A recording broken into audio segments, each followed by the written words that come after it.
मैं याद करता हूँ एक बच्ची 16 साल की उम्र में माँ बन गई। क्या विश्वास करेंगे? 16 एज में वो माँ बन गई। नीति वचन 4:13 जो आज का वचन है, शिक्षा को पकड़ेगा उसे छोड़ ना दे, उसकी रक्षा कर, क्योंकि वो ही तेरा जीवन है। 3 एज में हमारे बच्चे बहुत रंग रंगीला को पसंद करते हैं, इसलिए खास करके माता पिता को ध्यान देना है कि इस 3 एज में कैसे मैं अपना बेटा और बेटियों को संभालूं। अच्छाई के बदले बुराई को बहुत जल्दी ग्रहण करते हैं। आज देखा जाता है कि हमारे जवान लोग, पुरुष लोग, लड़के लोग बहुत कम उपस्थित होते हैं। ट्राई कीजिए, कितना जोर बजाएंगे? चलिए जोर से।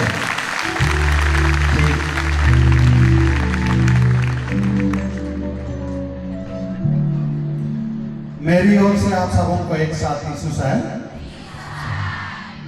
मैं बिशप मोहनलाल सिंह मंजर, साउथ वेस्ट डायसिस का बिशप। Thank you. ताली ताली जोर से, जोरदार स्वागत कीजिए। मैं पादरी मोनिका होरो। अभी फिलहाल का नाम है मोनिका। मेरा असल नाम है मेनका होरो।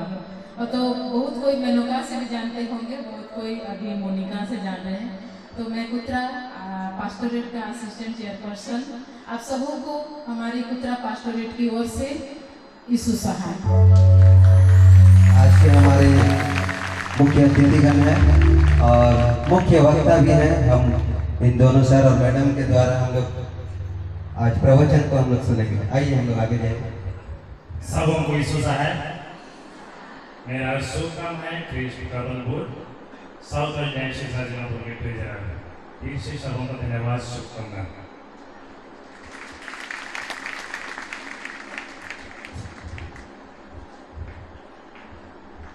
सबों को यीशु सहाय। मैं पादरी सुमन होरो, घर राउरकेला पेरिस और चंपाल पेरिस में कार्यरत हूँ। धन्यवाद। सबों को यीशु सहाय। मैं पादरी नवरत्न जागरण पेरिस चेयरपर्सन। सबों को यीशु सहाय। मैं पादरी लतारे वागला, Rourkela Paris council vice chairman और मैं साउथ वेस्ट डायसिस के bishop right reverend doctor Mohanlal Singh मंजर की धर्मपत्नी हूँ। धन्यवाद। यीशु सहाय। सबों को यीशु सहाय। कैसे यीशु सहाय खत्म हो गए? मैं पादरी मनसुख कंडुलना, लोअर पास्टोरेट, करीमठ पेरिस अंतर्गत। धन्यवाद।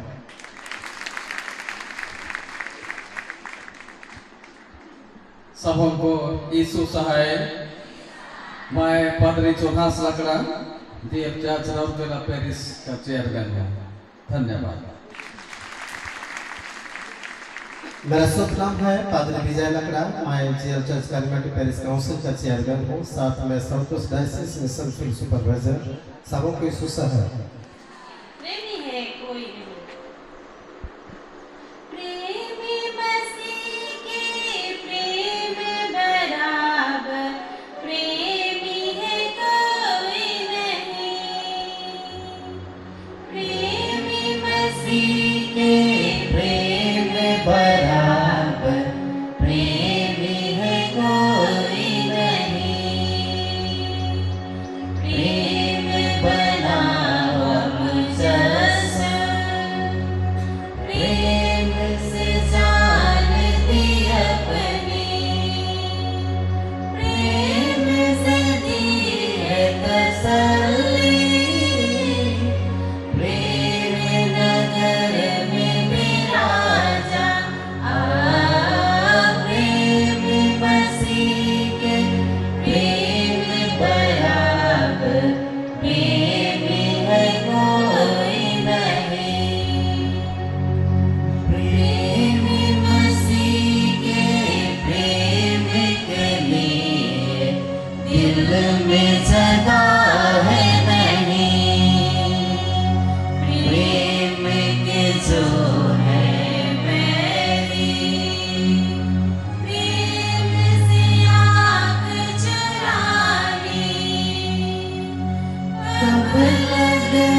रखो। हे जवान, अपनी जवानी में आनंद कर और अपनी जवानी के दिनों में मगन रहा। अपनी मनमानी कर और अपनी आंखों की दृष्टि के अनुसार चल, परंतु याद जान रख कि इन सब बातों के विषय परमेश्वर तेरा न्याय करेगा। यहाँ तक आमीन। आइए हम प्रार्थना करें।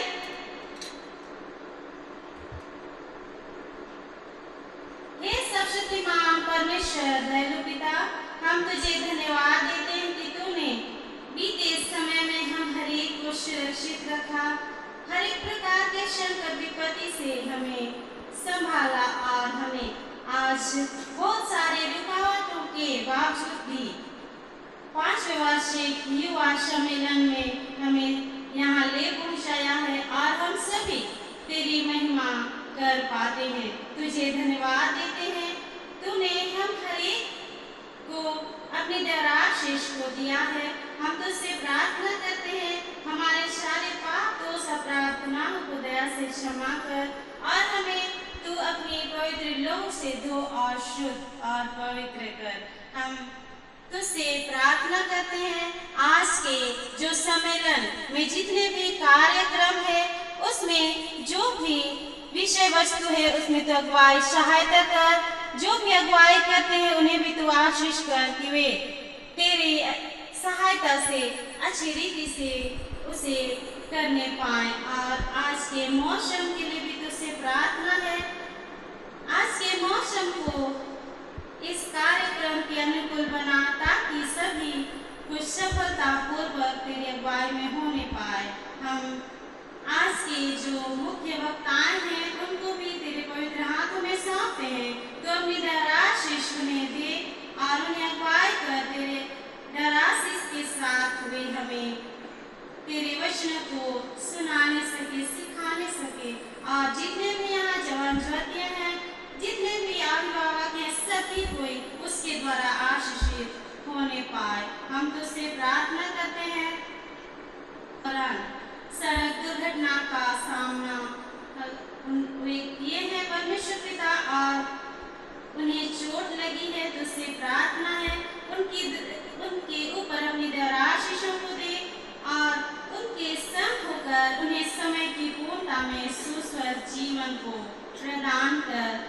और हम तुझसे प्रार्थना करते हैं, तो आज यहाँ जितने भी जवान ज्योति उपस्थित हैं, हर एक के जीवन को, हर एक के मन अंतःकरण को खोल दे ताकि वे यहाँ जिस उद्देश्य से आए हैं वह उनके जीवन में वे उसे ग्रहण करने पाए और निश्चय ही तेरे वचन की शिक्षा को वे लेते हुए यहाँ से जाने पाए। पूरे कार्यक्रम को तेरे पवित्र हाथों में सौंपते हुए ये दिन धन्यवादी प्रार्थना यीशु मसीह के नाम से अर्पण करते हैं।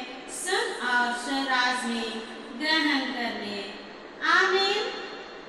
हे हमारे पिता, तू जो स्वर में है, तेरा नाम पवित्र किया जावे, तेरा राज आवे, तेरी इच्छा जैसे स्वर में विशेष पृथ्वी पर भी हो। हमारे प्रतिदिन की रोटी आज हमको दे और हमारे अपराध को क्षमा कर जैसे हम अपने अपराध को क्षमा करते हैं। और हमको परीक्षा में मत डाल परंतु बुराई से छुड़ा, क्योंकि राज प्रक्रम और मातम सदा तेरे ही है। आमीन। और हमारे प्रभु यीशु ख्रिस्त की दया, ईश्वर का प्रेम और पवित्र आत्मा का मेल मिलाप हम सबों के साथ हो। आमीन। यीशु सहाय। सभी कोई बैठ जाएंगे। आम लिख लीजिए। अरे हाँ, इतना बड़ा बड़ा है। बाबू आप मेरे को दिए थे ना ये वाला खाड़ू सोना रे नहीं मैं हर एक को परमेश्वर की ओर से अलग अलग वरदान मिला है। हम उसको याद करते हैं और परमेश्वर को धन्यवाद देते हैं। सबको एक बार फिर से तो यीशु है, फिर से आप सबको स्वागत करते हैं सोए ब्लॉग में। और पहले वाला वीडियो अभी तक अगर आप लोग नहीं देखे हैं तो आप लोग तुरंत जल्दी से जाके देख लीजिएगा। तो यहाँ पे आप लोग देख सकते हैं रात का बारिश इस प्रकार से है, बारिश गिर गया है पानी यहाँ पे। और हम लोग एक्चुअली में थोड़ा सा खाने के लिए गए थे। मेरा साड़ू का घर खाना वाना वहीं पे बना था, तो खाने के लिए गए थे और खाना खा के आए। अभी थोड़ा सा ताकत महसूस हो रहा है, अभी लगेंगे काम में, वीडियो सब ज़ोर शोर से बनेगा। और इधर बीजा भी खा लिया है, चिकन खा लिया अभी ही। और इधर से लग रहा है, पहले यहाँ आई थी कि नहीं? आए थे सबों को यीशु है। रात में लोग आए थे, हम तो चले गए। रात में कैसा लगा? बारिश हुआ, हम लोग तो कुछ नहीं देखे हैं। बारिश हो गया, बारिश होते होते 8:30 हो गया पूरा। फिर पानी यहाँ जाम हो गया तो कैसे प्रोग्राम करेंगे? फिर हम लोग घर चले गए, 9:30 बजे तो घर पहुँचे। हम बहुत जगह कार्यक्रम में अकेले ही जाते हैं, फैमिली को लेकर नहीं जाते हैं, पर यहाँ पे हम लोग पूरे फैमिली आए हैं। तो चलते हैं, चलिए कार्यक्रम सब देखते हैं। थोड़ा सा ये उपदेश चल रहा था, नहीं कर पाए क्योंकि हम लोग थोड़ा सा खाने के लिए गए थे। और अभी और उपदेश होगा तो उसको हम लोग बनाएंगे, रिकॉर्ड करेंगे, फिर आप लोगों के साथ में शेयर करेंगे। तो चलिए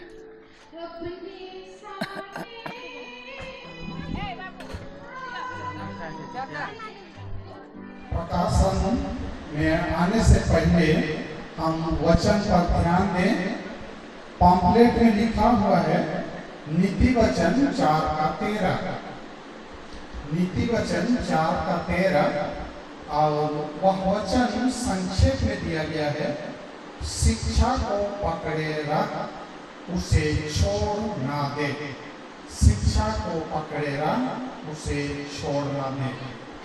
उसी वचन को बाइबल में जो है पूर्ण रूप से उसको एक बार पाठ करके सुनते हैं। नीति वचन 4:13 पद में लिखा गया है, शिक्षा को पकड़े रख उसे छोड़ ना दे, उसकी रक्षा कर, क्योंकि वो ही तेरा जीवन है। क्योंकि वो ही तेरा जीवन है। ये है आज का पवित्र वचन, जिसका प्रकाशन में हम लोग आएंगे। अभी मैं थोड़ा देख रहा हूँ कि बहुत जगह खाली हो गया।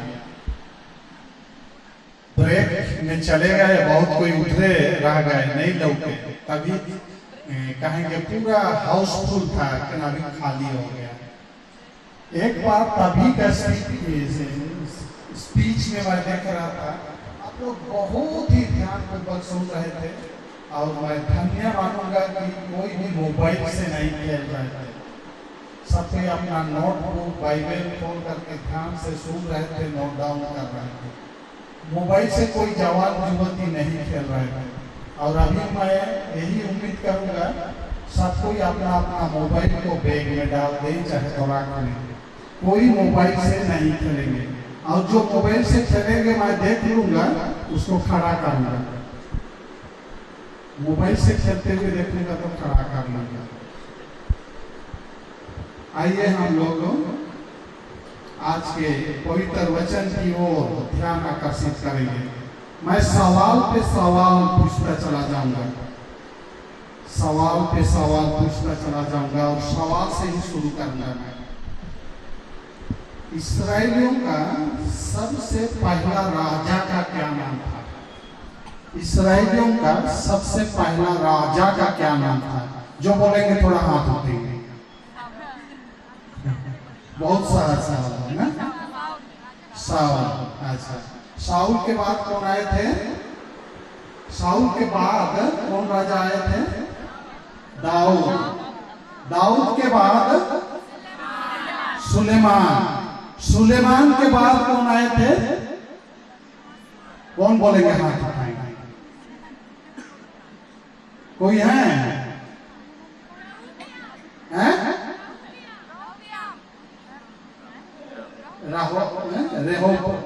रेहोबोआम बोल रहे हैं, रेहोबोआम। थोड़ा सा अधूरा हुआ, नहीं सुनाई दे रहा है। अच्छा, मैं इसी जगह बोल दूंगा। साउल के बाद दाऊद, दाऊद के बाद सुलेमान, सुलेमान का 2 बेटा हुए। बड़ा बेटा का नाम जेरोबोआम और छोटा बेटा का नाम रेहोबोआम। दोनों ही राजा हुए। और वहीं पर इस्राएल राष्ट्र दो भाग में बंटवारा हो गया, उत्तरी राज्य और दक्षिणी राज्य। उत्तरी राज्य का राजा हुआ बड़ा बेटा जेरोबोआम और दक्षिणी राज्य का राजा हुआ छोटा बेटा रेहोबोआम। मैं आगे अब नहीं जा रहा हूँ आगे, ठीक है, थोड़ा और पीछे लौटूंगा। तो तीसरा राजा कौन हुए इस्राएलियों का? सुलेमान। वही सुलेमान राजा के द्वारा लिखा हुआ नीति वचन का पुस्तक को हम लोग देखेंगे। इसमें हेडिंग में दे दिया गया है कि दाऊद के पुत्र सुलेमान का नीति वचन, एक का एक में लिखा गया। दाऊद के पुत्र इस्राएल का राजा सुलेमान के नीति वचन, उन्हीं का पुस्तक को आज हम लोग ध्यान मनन चिंतन करने की कोशिश करेंगे।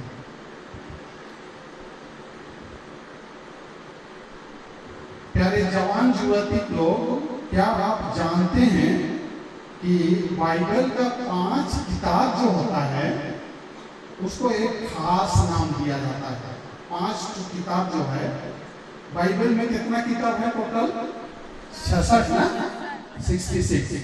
तो उनमें से 5 किताबों का एक अलग ही नाम है और वह नाम है पोइटिकल वाइजडम लिटरेचर, काव्य और बुद्धि साहित्य, कविता और बुद्धि साहित्य। 5 किताब को उस कैटेगरी में रखते हैं, पोइटिकल वाइजडम लिटरेचर। कौन कौन 5 किताब होगा, कोई बोल पाएंगे?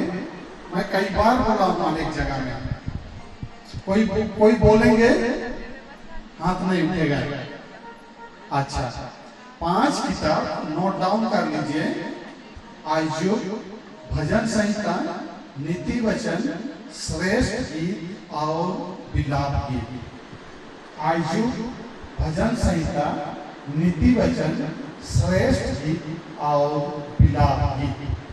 ये जो 5 किताब हुआ उसको नामकरण किया जाता है पोइटिकल वाइजडम लिटरेचर, काव्य और बुद्धि साहित्य। और इस तरह की नामकरण करने के पीछे यह अर्थ बनता है कि ये जो 5 किताब गीत किताब है, कविता है, प्रोज नहीं है, लेकिन तो क्या है? पोइट्री है, कविता है, और इसलिए इस प्रकार का नामकरण किया जाता है। उसमें से जो आज का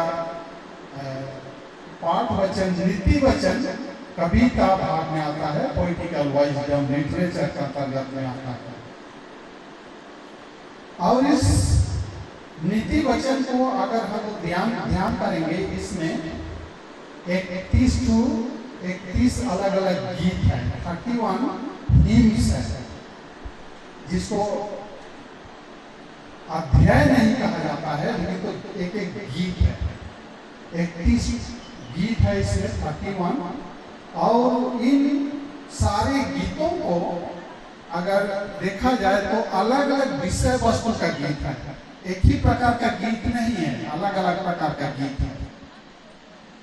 शुरू हुआ है युवकों को सलाह के रूप में, युवकों को सलाह, एक विषय, जवान युवतियों को कैसा रहना चाहिए, कैसा उनका जीवन होना चाहिए, कैसा चाल चलन, कैसा उनका आदर्श होना चाहिए, सारी बातों को अगुवाई देते हुए, शिक्षा देते हुए प्रारंभ किया गया है युवकों को सलाह देते हुए।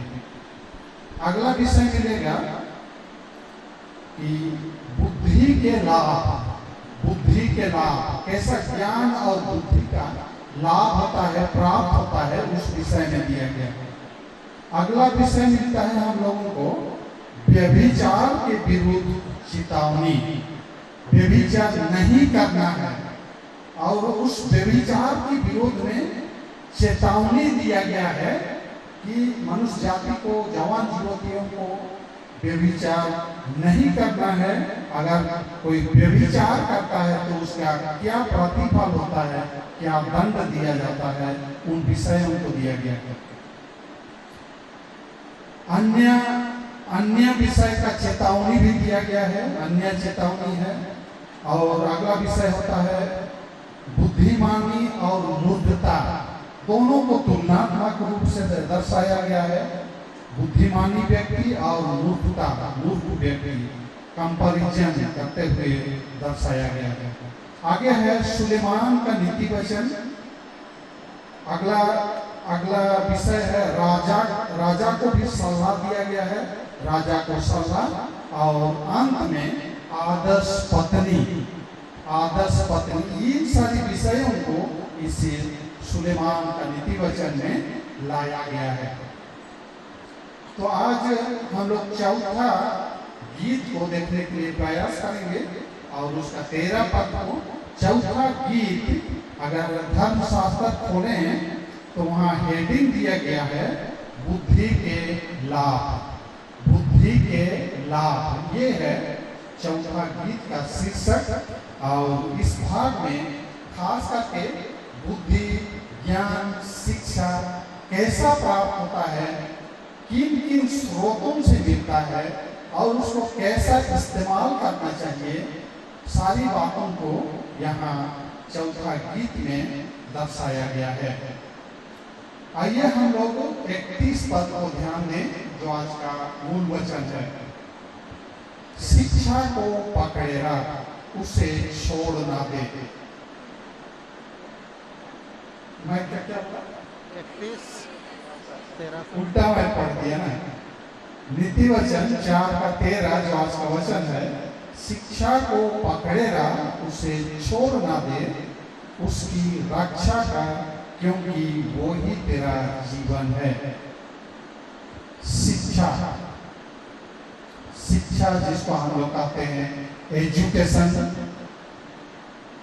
और यह शिक्षा जो हमें प्राप्त होता है उसका अलग अलग स्रोत है। और उन स्रोतों को, चाहे तो इस शिक्षा की बातों को मैं 3 बिंदुओं में आप लोगों के सामने रखने के लिए प्रयास करूंगा। 3 बिंदुओं में रखने के लिए प्रयास करूंगा। पहला भाग है, चाहे तो पहला बिंदु जिसका शीर्षक हम लोग दे सकते हैं सेकुलर एजुकेशन। सेकुलर एजुकेशन, चाहे तो कहेंगे ये जो जगत की शिक्षा है सेकुलर, ये जो दुनियादारी शिक्षा जो है सेकुलर एजुकेशन। और इस एजुकेशन के तहत हमारे माता पिता हमें क्या करते हैं, जिस समय हम लोग छोटे ही थे,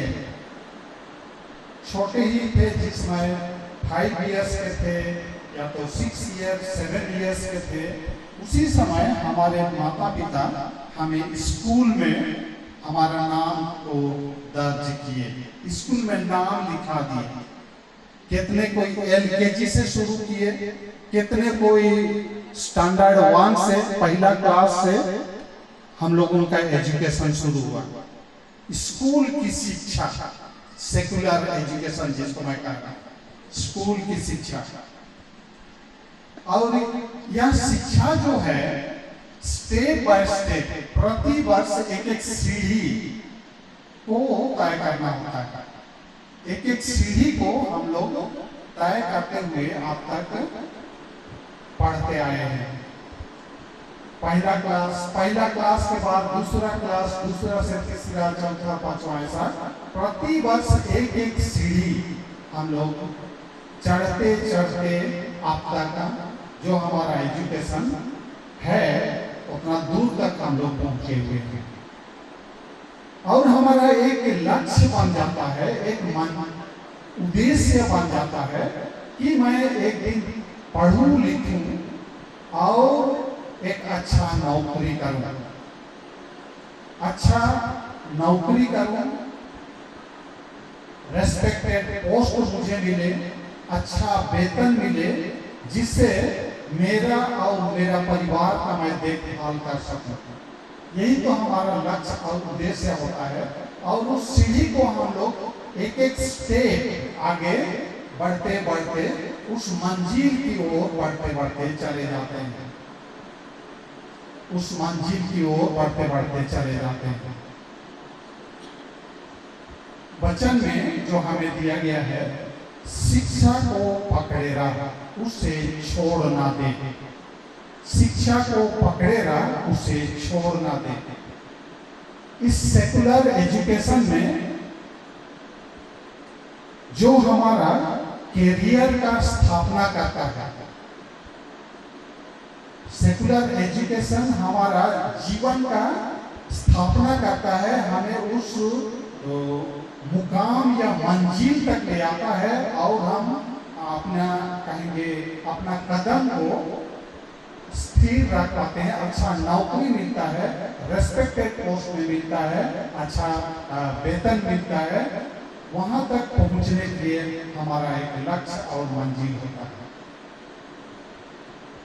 लेकिन जैसा मैंने कहा, सीढ़ी जब चढ़ते चढ़ते हम लोग को ऊपर को जाते हैं, कुछ सीढ़ी आगे बढ़ने के बाद हमारा शिक्षा प्राप्त करना रुक जाता है। शिक्षा को पकड़े रहा उसे छोड़ ना देते। हम लोग उस शिक्षा को छोड़ देते हैं। 1 2 3 4 5 6 7 8 8वां स्टेप, आप 8वां सीढ़ी तक पहुंचते पहुंचते कितने कोई छोड़ते छोड़ते चले जाते हैं। 8वां सीढ़ी तक, 7वां 8वां सीढ़ी तक पहुंचते पहुंचते कितने कोई स्कूल को धीरे धीरे छोड़ते चले जाते हैं। बहुत कोई मैट्रिक भी नहीं पहुंच पाते हैं, बहुत कोई मैट्रिक पास कर जाते हैं, बहुत कोई मैट्रिक में फेल भी हो जाते हैं। और जब फेल हो जाते हैं उसी समय हम अपना कहेंगे हिम्मत को, अपना उद्देश्य को भूल जाते हैं और आगे का पढ़ाई को वहीं हम लोग रोक देते हैं, नहीं पढ़ते हैं, दोबारा मैट्रिक के लिए तैयारी नहीं करते हैं। वहीं से हमारा जो लक्ष्य की ओर बढ़ रहे थे रुक जाता है, हमारा कदम वहीं थम जाता है।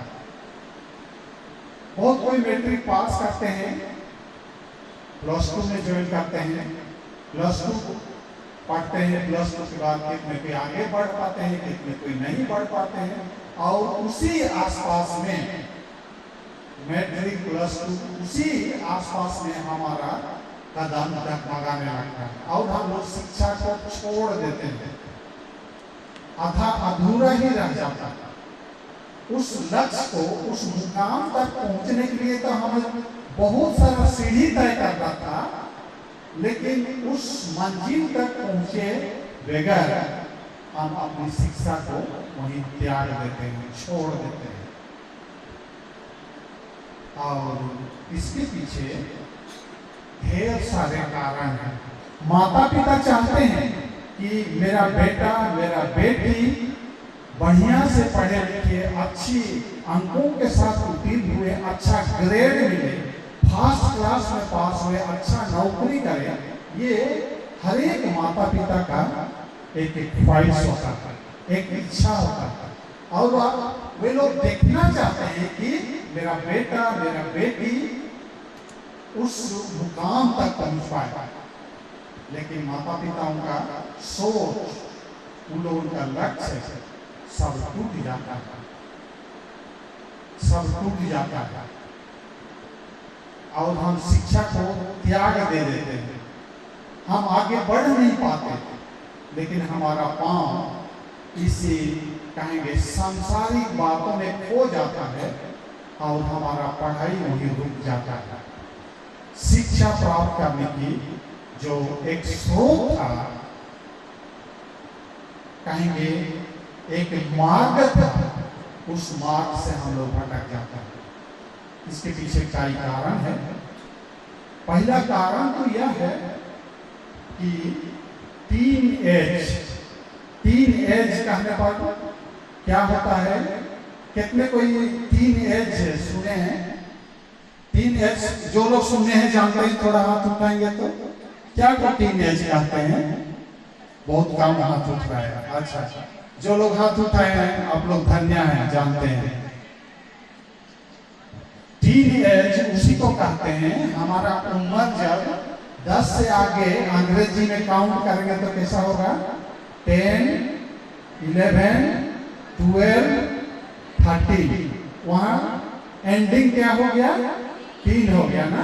13 के बाद उधर जाएंगे 13, 14, 15, 16, 17, 18, 19, उसके बाद 20। उधर 3 खत्म हो गया, यानी कि 13 से लेकर के 19 तक का जो उम्र बनता है उसको टीन एज कहते हैं।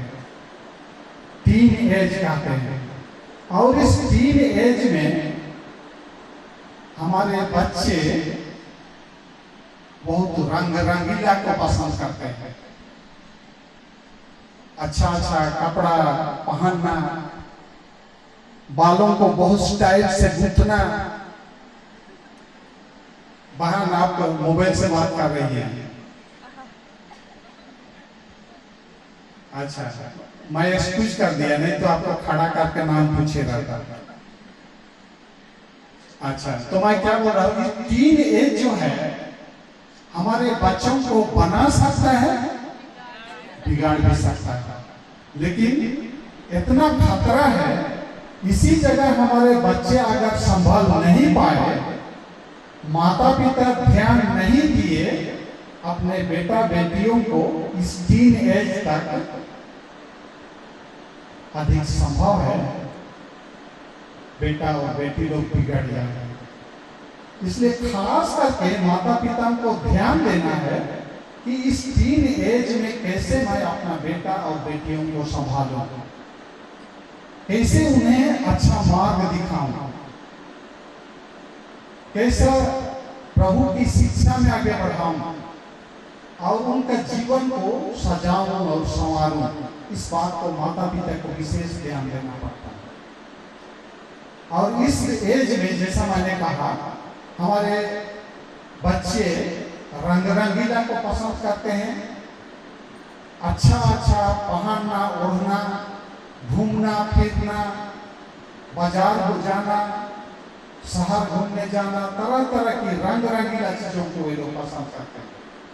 और इस एज में हमारे बच्चे लोग अच्छाई के बदले बुराई को बहुत जल्दी ग्रहण करते हैं, बहुत जल्दी बुराई का शिकार हो जाते हैं। इसलिए प्यारे बच्चे, जो लोग अभी टीन एज में हैं, थोड़ा संभाल करके चलिएगा, संभाल करके चलिएगा। जब 19 एज को पार कर जाते हैं, 20, 21, 22, तब थोड़ा थोड़ा उन लोगों में सोच बूझ का ज्ञान आता है। क्या भला है क्या बुरा है, उसका सोच उनके मन में आता है। लेकिन तो टीन एज में क्या भला है क्या बुरा है, इसका ज्ञान नहीं हो पाता, उसका ज्ञान नहीं होता। इसलिए प्यारे बच्चे और खास करके माता पिता भी इस टीन एज को बहुत गंभीरता से ध्यान देने की बात है। बहुत बच्चे लोग इसी टीन एज में बिगड़ जाते हैं। जवान लोग गलत रास्ता में, जैसे पहले का स्पीकर बोल रहे थे कि नशापान की ओर चले जाते हैं। बहुत कोई ऐसा है, लड़कियां भी भटक जाती हैं और जो उस समय का वातावरण होता है, एनवायरनमेंट होता है, उसमें बहक जाती हैं और गलत राह पर चली जाती हैं। मैं याद करता हूँ एक बच्ची 16 साल की उम्र में माँ बन गई।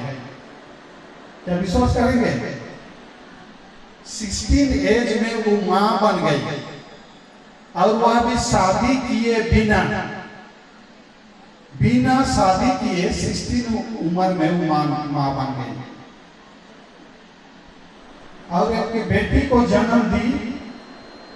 वह बेटी भी 2-3 महीना रहने के बाद वो डेथ कर गई।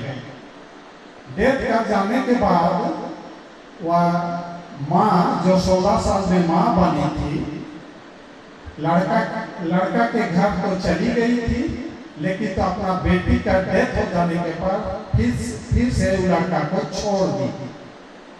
जिसके साथ चली गई थी उसको भी छोड़ दी और फिर वापस चली गई। अब उसका जीवन कैसा होगा?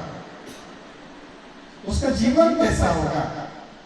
टीन एज में माँ भी बनी, जिसके साथ चली गई उसको भी छोड़ दी, अब उसका भविष्य जीवन क्या होगा? ये तो आज का हमारे इस वातावरण में है,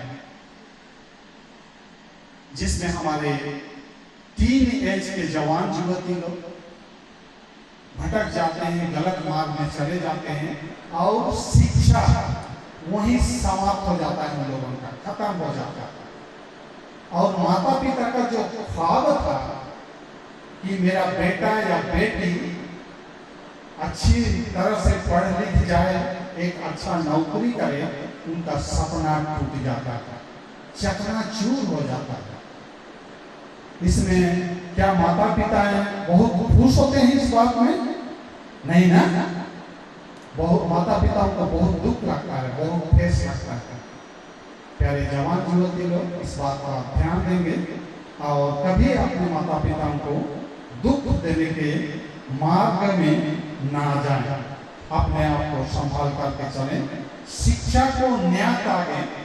आप दुनियादारी रंग रंगीली बातों में नहीं भटकेंगे तो आपका शिक्षा भी नहीं छूटेगा और एक दिन उस मुकाम को, उस मंजिल तक आप पहुंच पाएंगे जो आपको जाना है।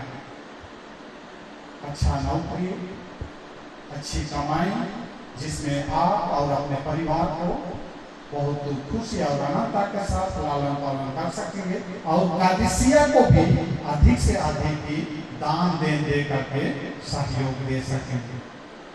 ये है सेकुलर एजुकेशन, जिसको मैं पहला बिंदु में रखने के लिए प्रयास किया।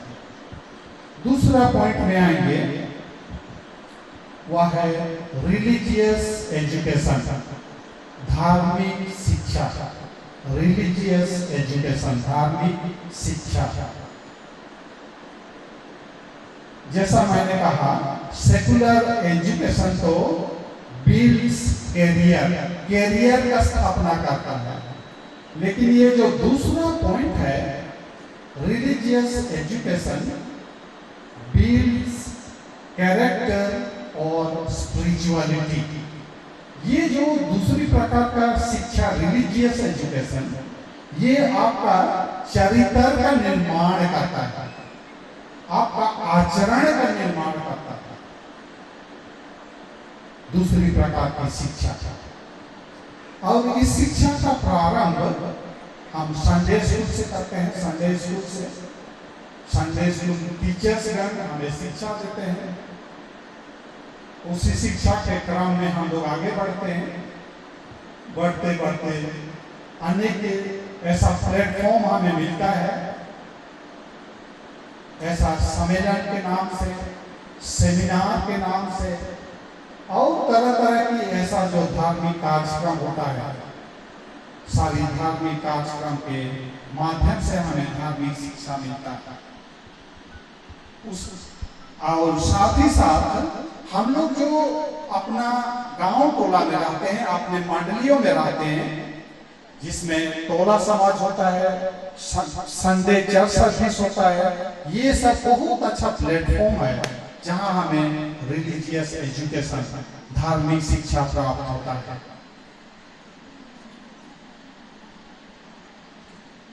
और जैसा कि मैंने कहा, धार्मिक शिक्षा हमारा चरित्र का निर्माण करता है, वचन की शिक्षा में हमें आगे बढ़ाता है, धार्मिक जीवन में आगे ले चलता है, अनंत जीवन के मार्ग में हमारा जीवन को आगे ले चलता है। और इस धार्मिक शिक्षा में हमें शिक्षा को नहीं त्यागना है। जैसा आज का मूल वचन है, शिक्षा को पकड़े रख, उसे छोड़ ना दे। ये जो धार्मिक शिक्षा हमें दिया जाता है अनेक प्लेटफॉर्म के माध्यम से, उन धार्मिक शिक्षाओं को हमें छोड़ना नहीं है। यह धार्मिक शिक्षा हमारे अनंत जीवन के लिए मार्ग है, निर्माण करता है। कैसे दूसरों के साथ बातचीत करना है, कैसे उनके साथ रहना है, चलना है, कैसे समाज जाना है, कैसे गिरजा बेदी में उपस्थित होना है, प्रभु की वचन की शिक्षा कैसे प्राप्त करना है, सारी बातों की गाइडलाइन, सारी बातों की प्रेरणा, मार्गदर्शन या धार्मिक शिक्षा हमें देता है। और इसलिए हमारे जवान जीवन के बच्चे लोग, माता पिता सब कोई ध्यान दें कि इस धार्मिक शिक्षा को त्याग ना दें। लेकिन आज के समय में यही देखा जाता है कि हमारे जवान गण, विशेष करके हमारे जवान गण धार्मिक शिक्षा में जहाँ थोड़ा कमी या शिथिलता दिखने को मिलता है, विशेष करके हमारे कहेंगे पुरुष वर्ग के जवान लोग, जहाँ कहीं भी धार्मिक कार्यक्रम होता है या गिरजा विनती होता है, जहाँ महिलाओं की संख्या बहुत अधिक होता है, हमारे लड़कियां बहुत संख्या में उपस्थित होते हैं, लेकिन आज देखा जाता है कि हमारे जवान लोग, पुरुष लोग, लड़के लोग बहुत कम उपस्थित होते हैं। और इस तरह से उनका रुझान उस धार्मिक शिक्षा से दूर होते होते चला जाता है।